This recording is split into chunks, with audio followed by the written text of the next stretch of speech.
All right, hey everybody, this is Jeffrey Jansen. This is 11 Good Pages of Book. Today I'm going to read this small one.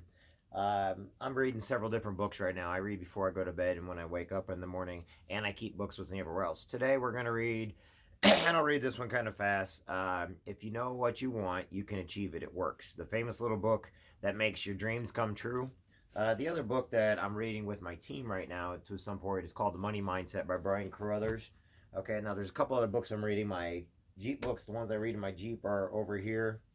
Um, and then I got my favorite book of quotes, which I usually do at the end of all these. So what we're going to do real quick is we're going to read It Works by R.H.J. Okay? And the reason why I'm going to read this one is because it is Monday and I know everybody's got to get to work.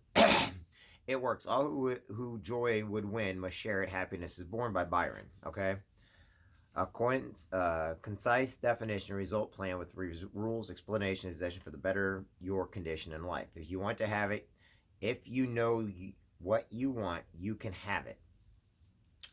What is the real secret of obtaining desirable possessions? Are some people born under a lucky star or other charm with it that enables them to have all that which seems so desirable? And if not, what is the cause of the difference in conditions under which men live?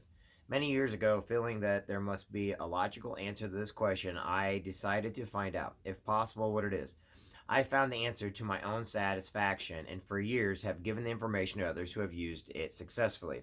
From a scientific, psychological, or theological viewpoint, some of the following statements may be interpreted as incorrect, but nevertheless, the plan has brought the result desired to those who follow the simple instructions, and it is my sincere belief that I am now presenting it in a way which will bring happiness and possessions to many more. If wishes were horses, beggars would ride. If the attitude taken by the average man and woman in regard to possession, they are not aware of the power so near that it is overlooked, so simple in operation that it is difficult to conceive, and so sure in results that is not made us of consciously and recognized as the cause of failure or success. Gee, I wish there were mine. I wish that was were mine. Is the outburst of Jimmy, the office boy, as a new red roadster goes by, and Florence, the telephone operator, expressed the same thought regarding a ring in the jeweler's window, while poor old Jones, the bookkeeper, during the Sunday stroll, replies to his wife, "Yes, dear, it would be nice to have a home like that, but it is out of the question. We will have to continue to rent."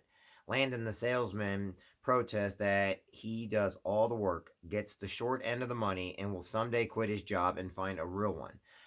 And President Baldum, in his private sanctorium, voices a bitter tirade against the annual attack of hay fever. At home, it is much the same. Last evening, father declared that daughter Maybelle was headed straight for disaster, and Monday, mother's allowance problem and others trying affairs faded into the insignificance as she exclaims, "This is the last straw. Robert's school teacher wants to see me this afternoon. His reports are terrible. I know, but I am late for bridge now. She'll have to wait until tomorrow." So goes the endless stream of expressions like these from millions of people in all the classes who give no thought to what they really want and who are getting all they are entitled to or expect. If you're one of the millions of thoughtless talkers or wishers and would like decided change from your present condition, you can have it. But first of all, you must know what you want, and this is not an easy task. When you can train your objective mind, the mind you use every day, to decide definitely upon the things or condition you desire, you will have taken your first big step in accomplishing or securing what you know you want.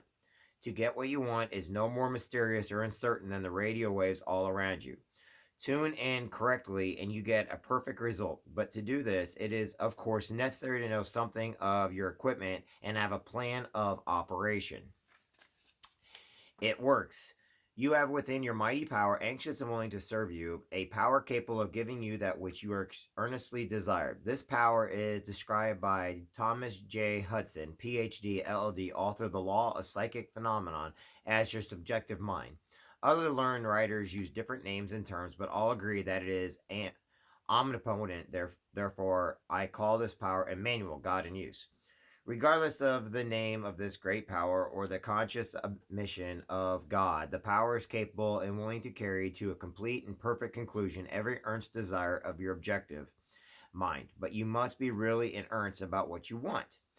Occasionally, wishing or half hearted wanting does not form a perfect connection or communication with your omniscient power. You must be in earnest, sincerely, and truthfully desired certain conditions or things, mental, physical, or spiritual.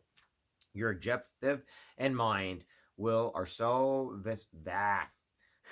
vexulating that you usually only wish for things and the wonderful, capable power within you does not function. Most wishes are simply vocal expressions. Jimmy, the office boy, gave no thought of possessing the red roadster. Landon, the salesman, was not thinking of any other object or even thinking at all. President Dolan knew he had hay fever and was expecting it. Father's business was quite likely successful, and Mother, no doubt, brought home first prize from the bridge party that day. But they had no fixed idea of what they really want their children to accomplish and were actually helping to bring about unhappy conditions which existed. If you are in earnest about changing your present condition, here is a conscious, definite result plan with rules, explanations, and suggestions. The plan. Write down on paper, in order of their importance, the things and conditions you really want. Do not be afraid of wanting too much. Go the limit in writing down your wants. Change the list daily, adding to and taking from it until you have it about right. Do not discourage on account of change, as this is naturally, there will always be changes and additions with accomplishments and increased desires. The positive rules of accomplishment. 1. Read the list of what you want 3 times each day, morning, noon, and night. 2. Think of what you want as often as possible. 3. Do not talk to anyone about your plan except to the great power within you, which will unfold to your objective mind the method of accomplishment. It is obvious that you cannot acquire faith at the start. Some of your desires from all your practical reasoning may seem positive, unattainable, but nevertheless write them down on your list in their proper place of importance to you. There is no need to analyze how this power within you is going to accomplish your desire. Such as procedure is as unnecessary as trying to figure out why a grain of corn placed in a fertile soil shoots up a green stalk, blossoms, and produces an ear of corn containing hundreds of grains, each capable of doing what the one grain did. If you will follow this definite plan and carry out the 3 simple rules, the method of accomplishment will unfold quite as mysteriously as the ear of corn appears on the stalk, and in most cases much sooner than you expected.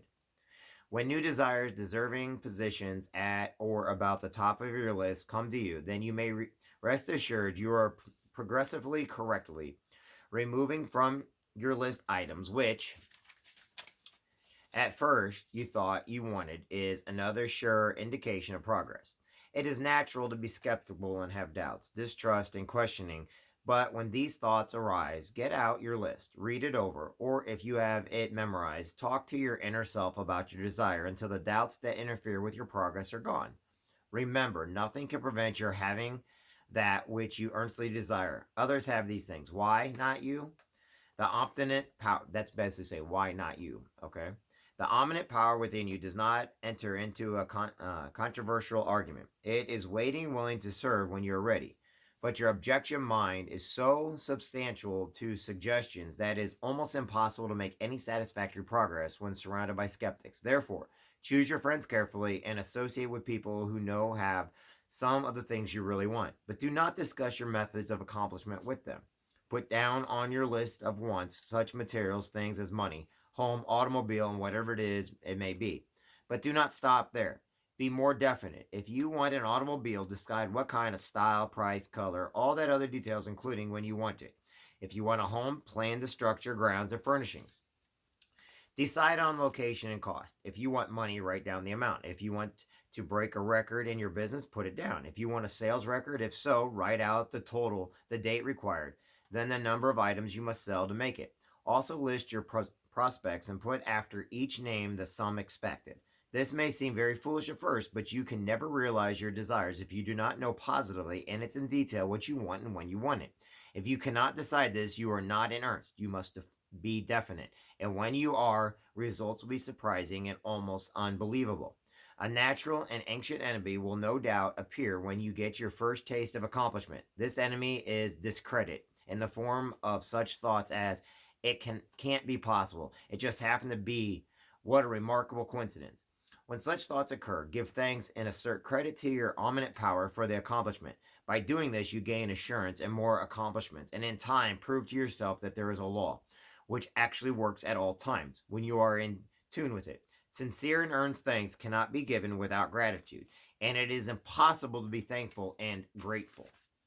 It works without being happy. Therefore, when you are thinking your greatest and best friend, your omniscient power for the gifts received, do so with all your soul and let it be reflected in your face.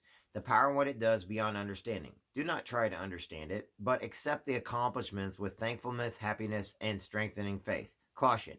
It is possible to want and obtain that which will make you miserable, that which will wreck the happiness of others, and which will cause sickness and death, that which will rob you of eternal life. You have what you want, but you must take all that goes with it.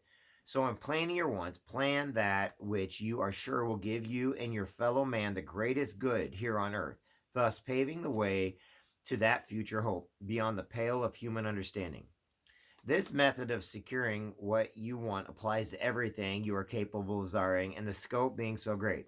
It is suggested that your first list consists of only things with which you are quite familiar, such as an amount of money or accomplishment, or the possession of material things. Such desires as these are more easily and quickly obtained than the discontinuance of fixed habits, the welfare of others, and the healing of the mental body ills.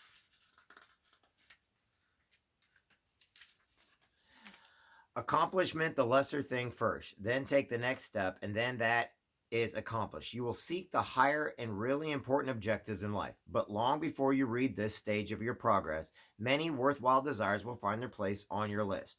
One will be to help others as you have been helped. Great is the reward to those who help and give without thought of self, as it is impossible to be unselfish without gain. In conclusion, a short while ago, Dr. Malcor came to this country and showed thousands of people how to help themselves. Thousands of others spoof at the idea, refuse his assistance, and are today where they were before his visit. So, with the statements and plan presented to you now, you can reject or accept. You can remain as you are or have anything you want. The choice is yours, but God grant that you may find it in this short volume the inspiration to choose all right, follow the plan, and thereby obtain, as so many others have, all things, whatever they may be, that you desire. Read the entire book again and again and then again. Memorize the 3 simple rules on pages 13 and 14. Test them now on what you want the most this minute. This book could have extended over 350 pages, but it is likely deliberately shortened to make it as easy as possible for you to read. Understand and use. Will you try it? Thousands of better lives will testify to the facts that it works. Please send another comment. Works, it works, it works. All right, so that is the book It Works by RHJ. Okay? Now, real quick, because it was a short book, let me read a couple pages out of. Where's my main book? Oh, I was going to read a couple pages out of the Motivational Manifesto because it kind of goes on a little bit longer, okay? But I'm only going to read about 2 pages out of here because, like I said, 11 good pages of a book. That's not necessarily one of the books I read and I suggest. And then after I read this, okay, what I'm going